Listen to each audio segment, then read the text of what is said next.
તબીબી સ્નાતકના અભ્યાસક્રમમાં ચાલુ શૈક્ષણિક વર્ષ 2024-25 માટે લાગુ કરેલ તોતિંગ ફી વધારો તાત્કાલિક અસરથી રદ કરવાની માંગ સાથે આમ આદમી પાર્ટી દ્વારા આવેદનપત્ર પાઠવવામાં આવ્યું હતું।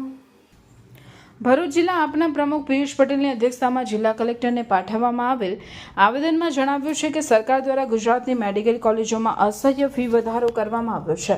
આ રીતે ગરીબ અને મધ્યમ વર્ગના બાળકો પોતાનું ડૉક્ટર બનવાનું સપનું પૂર્ણ કરવું દુષ્કર થઈ પડ્યું છે। ડૉક્ટર બન્યા પછી પણ તે સમાજના લોકોની આરોગ્યપ્રદ સેવાઓ કથળી કે પછી અભ્યાસકાળ દરમિયાન તેને માથે થઈ ગયેલ આર્થિક ભોજને લઈ વળવા માટે સામાન્ય જનતાના ખિસ્સા ઉપર ભારે પડે છે। આ ફી વધારો તાત્કાલિક રદ કરવાની માંગ કરવામાં આવી છે।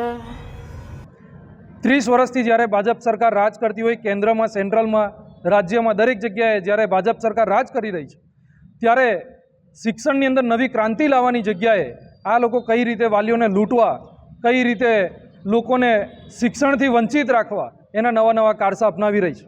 પરંતુ આમ આદમી પાર્ટી નહીં ચલવી રહે। આજે આપણે સૌએ જોયું કે મોટાભાગના જેટલા પણ સ્ટુડન્ટ છે એ તમામ લોકો આજે બહાર જવાનું પસંદ કરી રહ્યા છે, કારણ કે અહીં આગળ જે ફીના વધારા જે ચાલી રહ્યા છે, તાજેતરમાં જ મેડિકલ સાયન્સની અંદર આજે આ લોકોએ 67% લઈ અને 83% સુધીનો જે ઘરકામ વધારો કરવાની જે શરૂઆત કરી છે એનો આમ આદમી પાર્ટી સતત વિરોધ કરી રહી છે।